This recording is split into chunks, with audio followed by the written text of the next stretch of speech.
La fe cristiana no es una teoría ni una ideología. La fe cristiana es el camino para conocer y amar a una persona que vive, a Jesucristo.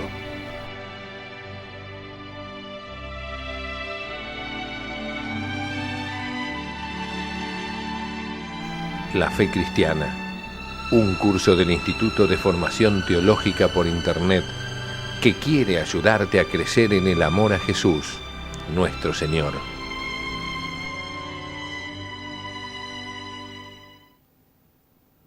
En el nombre del Padre, del Hijo y del Espíritu Santo. Amén. Queridos amigos, nuevamente juntos para hacer nuestro programa La Fe Cristiana. La semana pasada hablábamos del sacramento del matrimonio, una realidad muy anterior a lo sacramental, porque desde el comienzo Dios creó a Adán y Eva como marido y mujer, desde el comienzo los creó como esposos.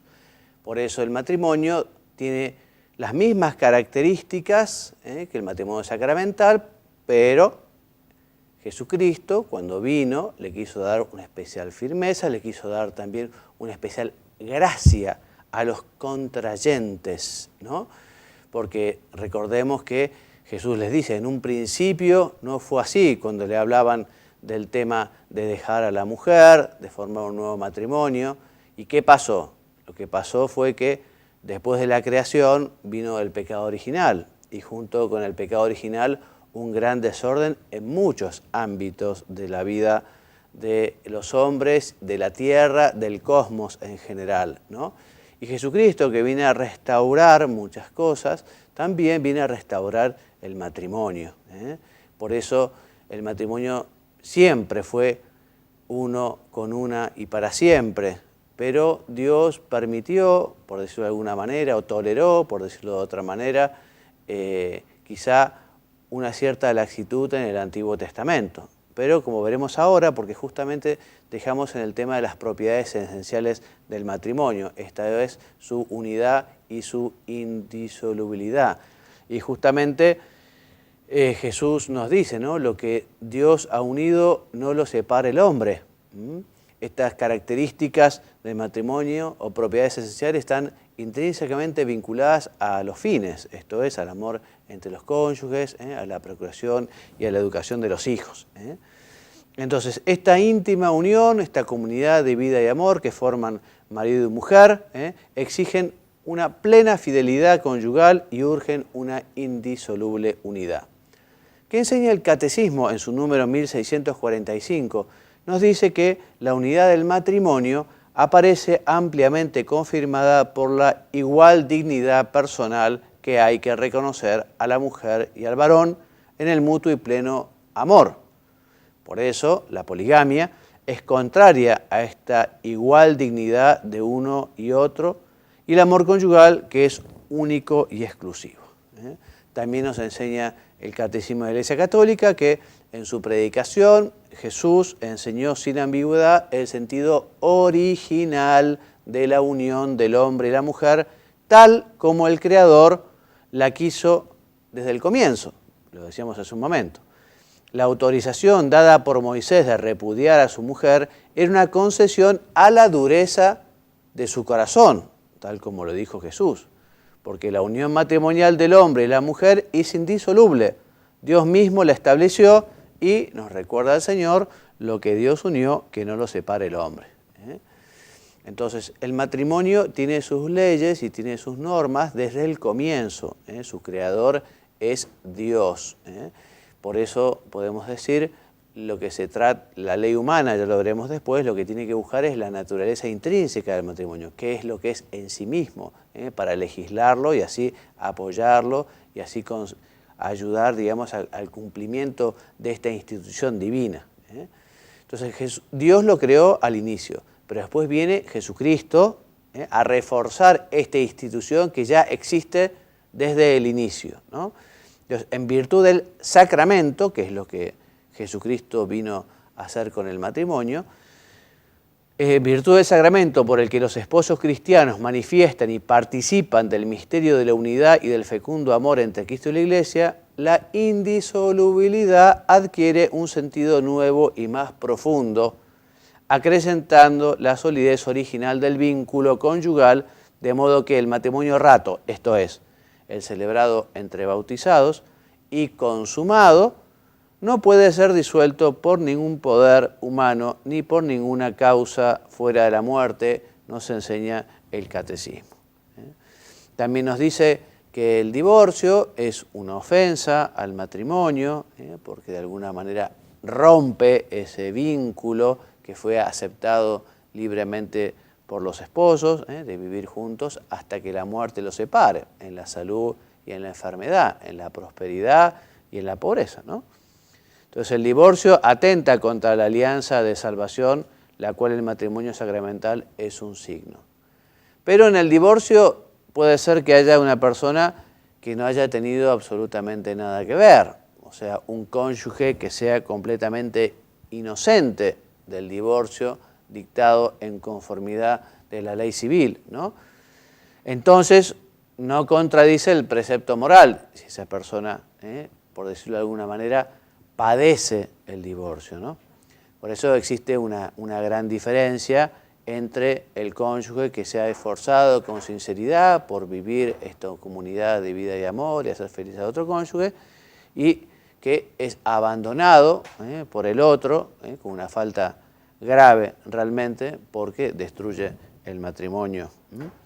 Muy bien. También nos enseña el catecismo que existe, sin embargo, situaciones en que la convivencia matrimonial se hace prácticamente imposible, ¿no? O sea, puede ser que existan razones importantes para que quizá no vivan juntos marido y mujer.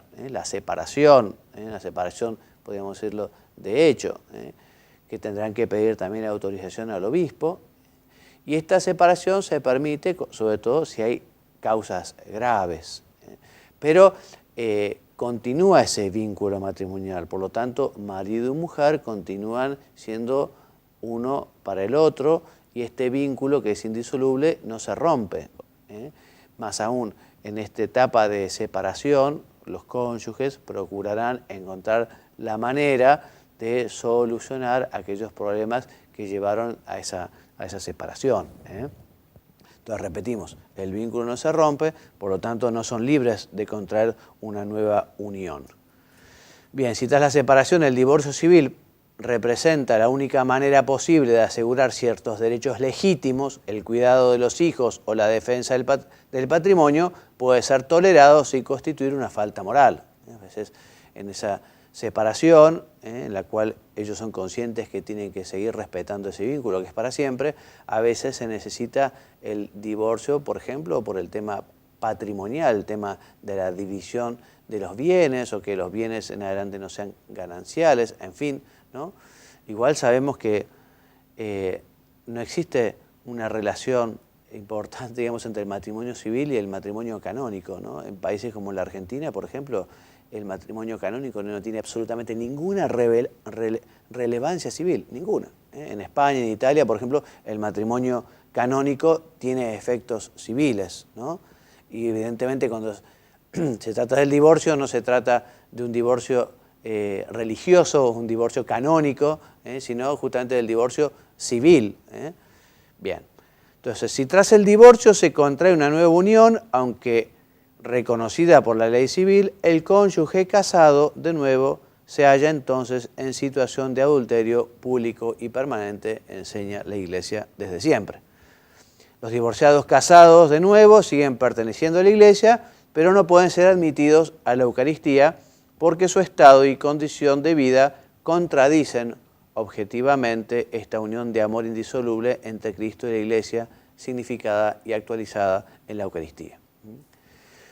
Juan Pablo II, en su exhortación apostólica a Familiares Consortio número 84 y en otros documentos de la Iglesia, como por ejemplo el Catecismo en su número 1650, dice que la reconciliación en el sacramento de la penitencia, que les abrirá justamente el camino para el sacramento de la Eucaristía, puede darse únicamente a los que, arrepentidos de haber violado el signo de alianza y de fidelidad a Cristo, están sinceramente dispuestos a una forma de vida que no contradiga la indisolubilidad del matrimonio. Esto lleva consigo concretamente que cuando el hombre y la mujer por motivos serios, como por ejemplo la educación de los hijos, no pueden cumplir la obligación de la separación, asumen el compromiso de vivir en plena continencia, o sea, de abstenerse de los actos propios de los esposos. Muy bien, un tema importante, la paternidad responsable. Un tema que podemos estudiar especialmente en la Humanae Vitae, este documento del Papa Pablo VI del año 67, que viene a dar respuesta también a un tema que en la Iglesia, en fin, todavía era un tema en el que no había habido una definición, y esto es el tema de la píldora anticonceptiva, ¿no? Entonces el Papa Pablo VI, en este documento, que recomiendo su lectura, y después también por muchos documentos posteriores, nos dice que efectivamente el matrimonio tiene que estar siempre abierto a la vida, ya lo veremos, y que en caso de que efectivamente existen graves razones por las que haya que distanciar el nacimiento de los hijos o no se puedan tener más hijos por cuestiones de tipo, no sé, laborales, profesionales o quizá monetarias, porque no tienen demasiado dinero, o de salud, lo importante es que sean motivos graves, motivos de peso. Entonces, marido y mujer pueden, con la continencia periódica, con el método natural, por llamarlo de alguna manera, distanciar esos nacimientos de los hijos o dejar de tener, ¿no? Bueno, ¿qué enseña el Catecismo en su número 1652? Nos dice que por su naturaleza misma, la institución del matrimonio y el amor conyugal están ordenados a la procreación y a la educación de la prole, y con ellos son coronados como su culminación. Los hijos son ciertamente el don más excelente del matrimonio y contribuyen mucho al bien de sus padres. El mismo Dios nos dijo, no es bueno que el hombre esté solo, libro del Génesis, y que hizo desde el principio al hombre varón y mujer, queriendo comunicarle cierta participación especial en su propia obra creadora. Bendijo al varón y a la mujer diciendo, creceos y multiplicaos. Entonces de ahí que el cultivo verdadero del amor conyugal y todo el sistema de vida familiar que de él procede, sin dejar posponer los otros fines del matrimonio, tiende a que los esposos estén dispuestos con fortaleza de ánimo a cooperar en el amor creador. O sea que es un don muy grande, maravilloso que tienen los padres, cooperadores de la creación. De alguna manera Dios los ha hecho responsables de continuar con esa creación. Por eso la paternidad responsable llevará muchas veces a tomar la decisión de tener una familia numerosa, una prole numerosa, para así efectivamente traer más hijos al mundo, para llevar más almas al cielo. Pero si efectivamente hubiera necesidad de espaciar esos nacimientos, porque existen, repetimos, serios motivos derivados de la condición física o psicológica de los cónyuges o de circunstancias exteriores, la Iglesia enseña que entonces es lícito tener en cuenta los ritmos naturales inmanentes a las funciones generadoras para usar del matrimonio solo en los periodos infecundos y así regular los nacimientos. Lo que es intrínsecamente mala, nos enseña el Papa Pablo VI en la Humanae Vitae y también otros muchos documentos, es toda acción que en previsión del acto conyugal o en su realización o en el desarrollo de sus consecuencias naturales se proponga como fin o como medio hacer imposible la procreación. Mediante el uso al recurso de la anticoncepción se excluye el significado unitivo y procreativo que tienen que ir de la mano. El uso del matrimonio, en cambio, en los periodos infecundos de la mujer, respeta esa inseparable conexión de estos significados unitivo y procreativo de la sexualidad humana. Por eso la paternidad responsable, tal como la enseña la Iglesia, no comporta de ningún modo una mentalidad anticonceptiva. Al contrario, responde a determinada situación provocada por circunstancias concurrentes que de suyo no se quieren, sino que se padecen y que pueden contribuir con la oración a unir más a los cónyuges y a toda la familia. Muy bien, el matrimonio y la familia.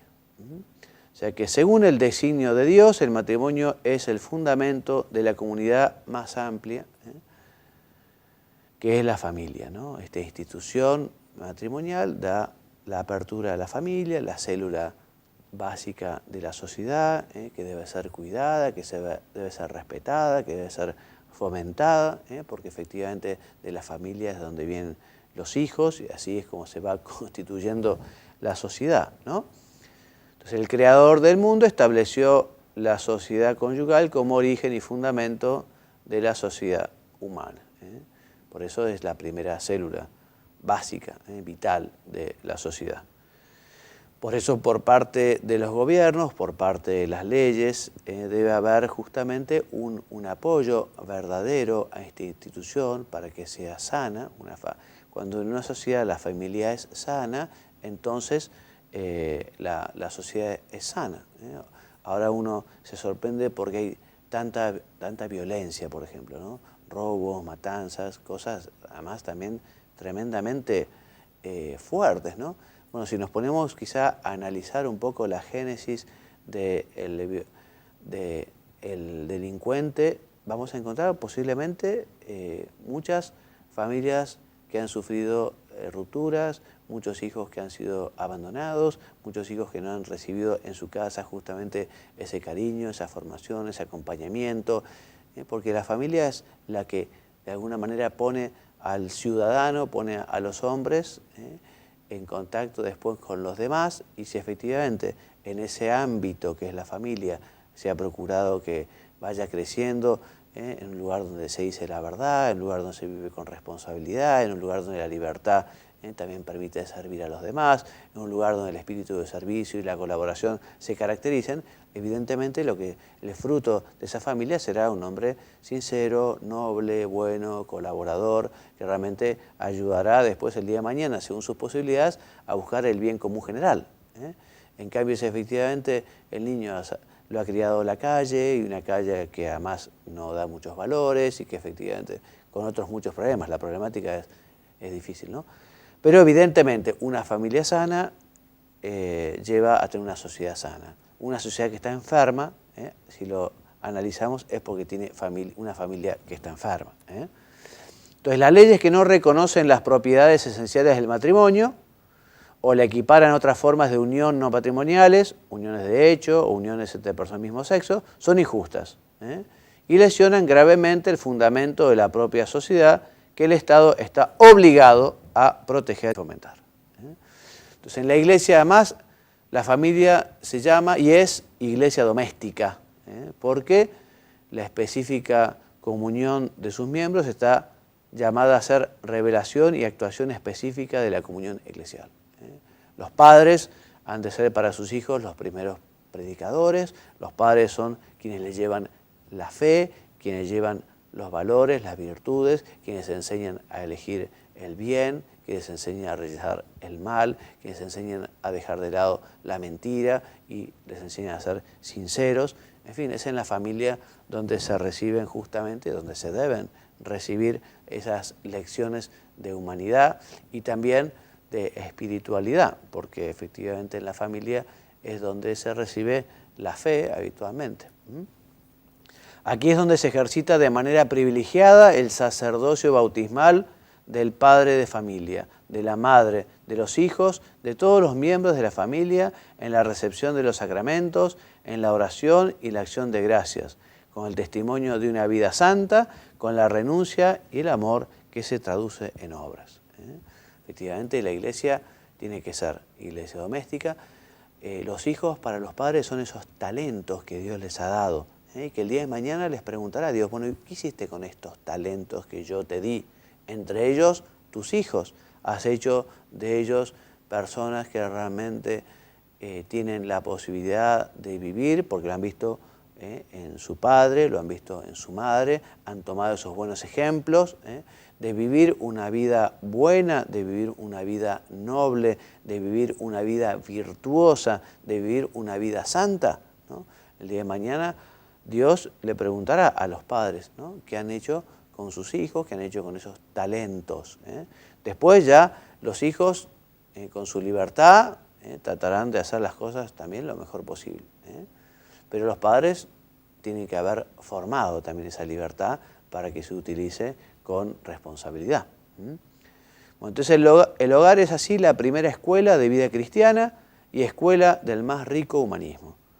Aquí se aprende la paciencia y el gozo del trabajo, el amor fraterno, el perdón generoso, incluso reiterado, y sobre todo el culto divino por medio de la oración y la ofrenda de su vida.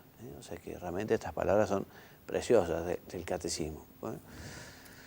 Muy bien, terminado el tema, les doy la bibliografía básica o fundamental. El Catecismo de la Iglesia Católica, los números 1601 a 1666 y del 2331 al 2400. Después del Concilio Vaticano II, la Gaudium Spes, números 47 a 52, especialmente el número 48, ¿no? El número 48 que habla del matrimonio de una manera clarísima.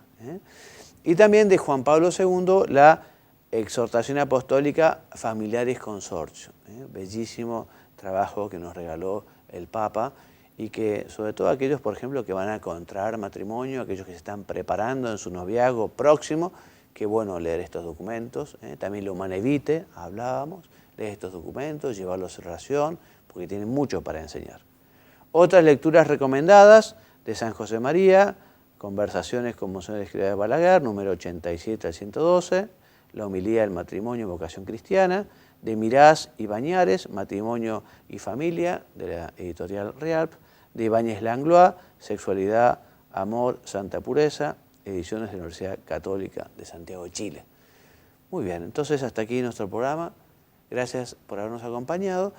Aprovechamos para decirles que ustedes pueden, si les quedan algunas dudas, si quieren que les envíe este material, me pueden escribir aquí a juanmariagallardo@gmail.com o a quien es la secretaria académica del Instituto de Formación Teológica por Internet, que es Mónica Heller, al email que dice secretariaifti@gmail.com.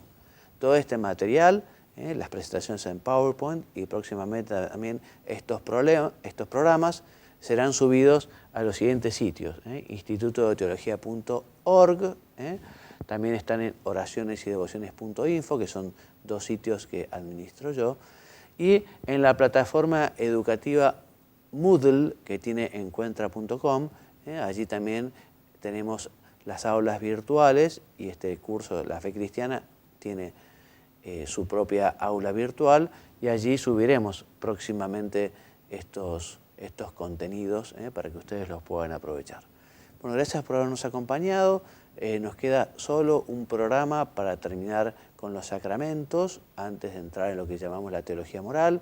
El próximo programa, si Dios quiere, vamos a hablar del orden sacerdotal, del orden sagrado, y así terminamos esta segunda parte, porque este curso de la fe cristiana tiene 3 o 4 grandes partes. Primero el credo, que ya hemos visto, los sacramentos, que estamos terminando entonces la semana que viene, y por último los mandamientos y la oración.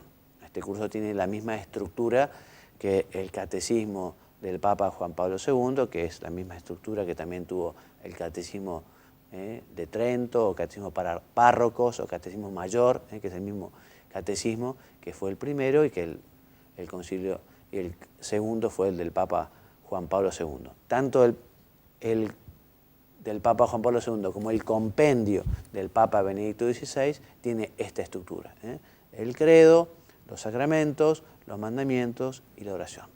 Bueno, muchas gracias por habernos acompañado. Los esperamos la semana que viene. Me despido enviándoles la bendición. Que Dios los bendiga y los haga muy santos. Amén. Muchas gracias.